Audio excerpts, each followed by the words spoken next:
Assalamualaikum warahmatullahi wabarakatuh. Apa kabar pecinta Satrio Piningit sejati dimanapun berada?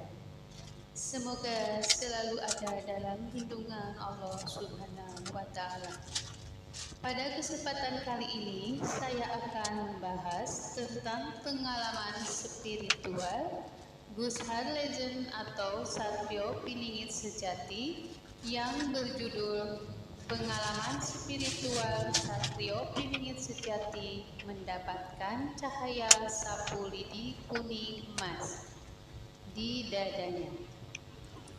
Baiklah, sebelum kita melanjutkan pada tema cerita pembahasan kali ini, sudi agar kiranya sahabatku semua berkenan memberikan supportnya pada channel saya ini agar lebih berkembang dan bersemangat dalam mengangkat kisah-kisah atau cerita-cerita kehidupan dan pengalaman spiritual yang benar-benar pernah terjadi di masa lalu, masa sekarang, dan masa yang akan datang. Mari kita dengarkan cerita pengalaman spiritual yang pernah dialami langsung oleh Gus Har Legend atau Satrio Piningit Sejati. Selamat mendengarkan dan menyimak video ini.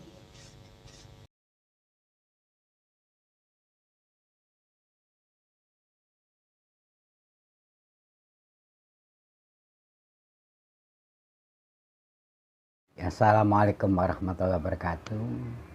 Selamat siang, salam sejahtera, Hum Swastiastu, Santi Santi Hum. Kembali bersama saya Gus Har Legend atau Satrio Piningit Sejati atau Bubi Wong atau Ajaraham atau Nanang Haryadi. Terserah Anda mau memanggil nama saya dengan gelar apapun juga, bagi saya sama aja. Ini sebuah cerita pengalaman saya ketika saya waktu mahasiswa ya, tahun 94-95 itu di situ ini ada pengalaman yang di luar nalar dan di luar logika memang yang saya alami. Pada saat itu ada kongres PMII namanya. PMII itu Pergerakan Mahasiswa Indonesia. Di mana setelah ada kongres di Samarinda, 95 itu, menjelang 95 ada kongres di Surabaya pada saat itu. Nah kebetulan waktu itu saya masih mahasiswa, dengan polosnya sebagai mahasiswa yang murni, ingin melihat, ingin ikut kongres kan gitu. Nggak lama kemudian saya ditunjuk oleh teman saya untuk jadi tim pemenangan Kongres Pergerakan Mahasiswa Indonesia pada saat itu.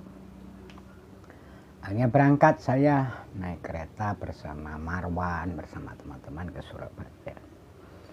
Sampai di Surabaya ini ya karena kita buta lokasi, kebetulan ada di Asrama Haji Sukolilo waktu itu acaranya. Namun untuk penginapan tinggal ya kan bingung. Akhirnya saya telepon saudara saya, ada saudara saya itu di Kranggan, namanya Kiai Haji Mujib. Dia itu kebetulan ya saudara lah ya. Sudah saya telepon beliau, udah kamu tinggal di sini aja nanti nginep. Saya bilang, acaranya berapa hari? Seminggu, saya bilang gitu acara itu. Nah lama kemudian sudah saya ketemu rumahnya di Kranggan itu.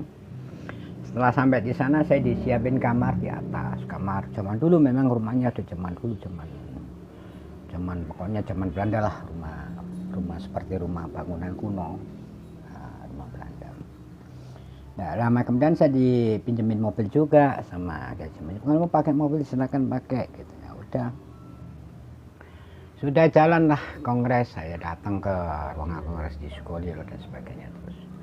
Nah, setelah hasil kongres dimenangkan oleh Saiful Bakri pada saat itu, tidak lama kemudian saya refreshing ya, udahlah saya tak ke Sunan Ampel gitu.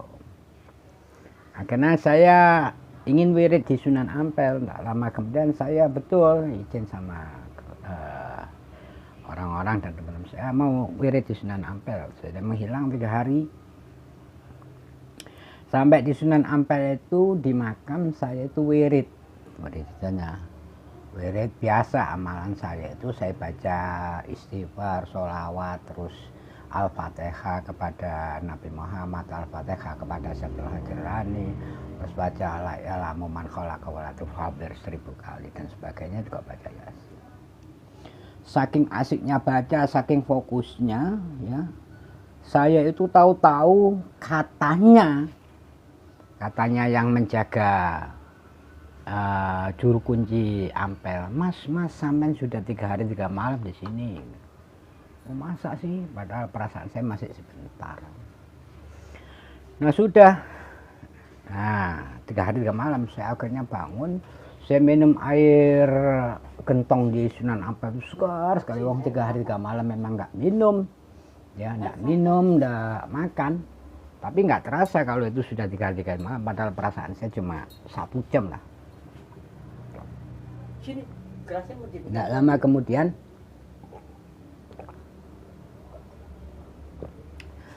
kemudian, sudah selesai saya wirid tadi itu. Tapi selama perasaan saya yang 3 hari 3 malam itu, saya bertemu Sunan Ampel memang. Bersunan Ampel itu pada saat pondok di Sunan Ampel itu ngajar di pinggir pondok, ya, di pinggir laut itu cuma alang-alang tuh, dinding atasnya itu alang-alang dari alang itu terus pakai bambu. Terus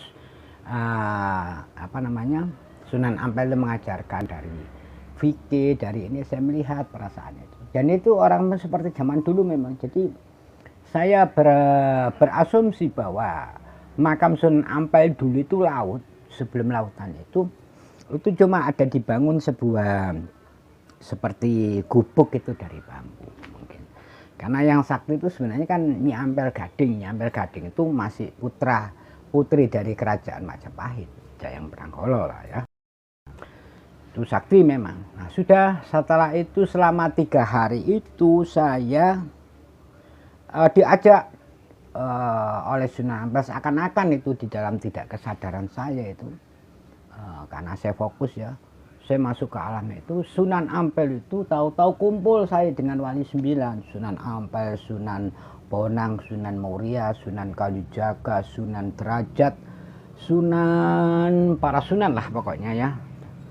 Nah 9 wali itu, nah tahu-tahu Sunan Ampel itu nunjuk ada bendera itu biru laut, tapinya biru laut. Dia bilang, itu loh gurunya para wali ya, dia itu orangnya nakal dulunya, terus jadi gurunya para wali. Cuma itu aja ya. Lah setelah itu saya dibanguni oleh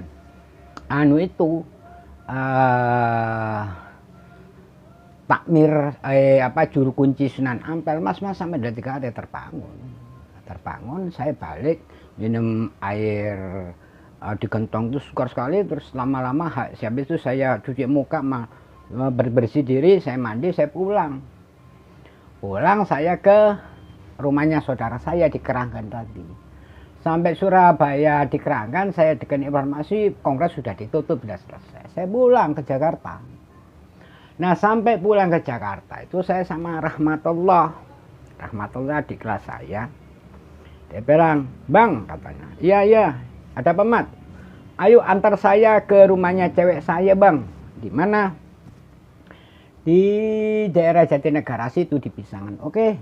Nah, namanya ceweknya itu namanya Bunga. Ibunya orang pintar, ustadzah tapi pintar spiritual. Nah kemudian pas kebetulan malam minggu sampai Jakarta saya antar Rahmat. Dengan ya saya berdandan seperti mahasiswa itu, pakai kaos, pakai celana jeans pokoknya. Nah sudah mampir ke rumahnya si Bunga itu malam minggu. Assalamualaikum, kata. Waalaikumsalam, gitu kan. Nah sampai di rumahnya Bunga itu, Bunganya ada di dalam, pacarnya teman saya itu, adik kelas saya itu Rahmat. Salam, terus keluar Bunganya. Nggak lama kemudian, silakan duduk. Nah, ibunya tanya, "Lu ini siapa, Mat?" katanya gitu. Karena dia sudah sudah akrab lah. Ini kakak saya, kakak senior saya, Bu. "Oh, siapa namanya, Dik?" "Gushar," Gushar Legend gitu. "Oh iya, ya, silakan duduk." Nah, terus ibunya cerita, "Semalam sebelum adik datang nih sama Rahmat, Mat, aku kok mimpi ada Soekarno Muda datang ke rumah saya. Ternyata temanmu ini, Mat, kakak seniormu ini, persis Soekarno Muda dengan rapi, dengan gagah dia. Ternyata kok ketemu yang namanya temanmu ini. Nah, kejadian ini saya alami dengan baik. Tapi sebelumnya pada saat saya pulang dari Ampel itu juga ada kejadian, sahabat-sahabat. Kejadiannya begini, Ratu Tunjung Sekar. Saya pada saat pas tidur kira-kira jam 1 malam ada sebuah cahaya seperti sapu lidi gitu kuning, masuk ke dada saya. Deng. Saya mikir apa, cahaya apa itu? Tapi saya tidak merasa apa-apa. Itulah kejadian-kejadian sebuah cahaya tahun 2005 itu masuk di kakak saya. Terus sudah, ya itu akhirnya saya pulang ke Jakarta. Sampai ke Jakarta, tidak lama kemudian saya dibilang oleh ibunya Bunga, calonnya si Rahmatullah itu Soekarno Muda. Katanya, "Oh, saya mimpi ketemu Soekarno Muda. Soekarno Muda itu seperti begitu ya, ternyata ketemu saya." Itulah hasil ceritanya. Dan sampai sekarang saya masih ingat pengalaman itu, bahwa cahaya itu tahun 2005 itu cahaya seperti sapu lidi masuk di dada saya. Itulah pengalaman spiritual sedikit tentang sekelumit pengalaman saya masih remaja dulu, masih mahasiswa. Semoga pengalaman ini menjadi pencerahan bagi siapapun yang mendengarkan dan menjadi suri toladan untuk belajar tentang hal-hal yang sifatnya spiritual. Karena spiritual itu tidak bisa instan logikanya. Kadang kita tidak sengaja ingin meminta rezeki, dikasih cahaya. Kadang ketika kita sedih malah dikasih kekayaan. Kadang kita berritual ini dikasih ini, kadang itu. Tapi memang yang jelas Tuhan memberikan sesuatu itu ada hikmahnya. Bukan langsung pada itu, mungkin suatu saat. Begitu juga dengan pengalaman saya yang tahun-tahun lalu itu, dengan sekarang yang terjadi, begitu juga dengan yang akan terjadi. Demikian aja cerita sekelumit pengalaman mahasiswaan saya tentang spiritual dan perjalanan liku-liku kehidupan. Akhir kata, kalau ada kebenaran itu datangnya dari Allah Subhanahu wa taala. Kalau ada kekilafan dan kesalahan kata-kata yang menyinggung perasaan atau pemikiran sahabat-sahabat, ya mungkin karena kefakiran ilmu saya, kedhaifan ilmu saya, sehingga saya kurang berkenan, ya. Mohon maaf yang sebesar-besarnya. Akhir kata, semoga kita sehat selalu, jasmani, rohani, dan mempunyai visi dan misi membangun bangsa dan negara, juga tidak serakah akan jabatan, tidak serakah akan harta kekayaan, tidak serakah dengan popularitas. Mari kita ajawantakan kemanusiaan yang adil dan beradab, persatuan Indonesia, kerakyatan yang dipimpin oleh hikmat kebijaksanaan dalam permusyawaratan keadilan sosial bagi seluruh rakyat Indonesia, dan ketuhanan yang Maha Esa serta Maha Kuasa selama-lamanya kita tanamkan dalam diri pribadi kita. Amin ya rabbal alamin. Semoga Indonesia menjadi mercusuar dunia. Siapapun yang akan mendegani atau memimpin itu. Ya demikian. Wallahul muwaffiq ila thoriq. Wassalamualaikum warahmatullahi wabarakatuh. Bersama saya Gushar Legend atau Nanang Haryadi atau Aja Raham atau Satrio Piningit Jati atau Popi Wong atau apapun sebutannya. Ya, see you tomorrow ya. Demikianlah pembahasan tema cerita tentang pengalaman spiritual yang pernah terjadi dialami langsung oleh Gushar Legend atau Satrio Piningit Sejati. Tentang pengalaman spiritual Satrio Piningit Sejati mendapatkan cahaya sapu lidi kuning emas di dadanya ini.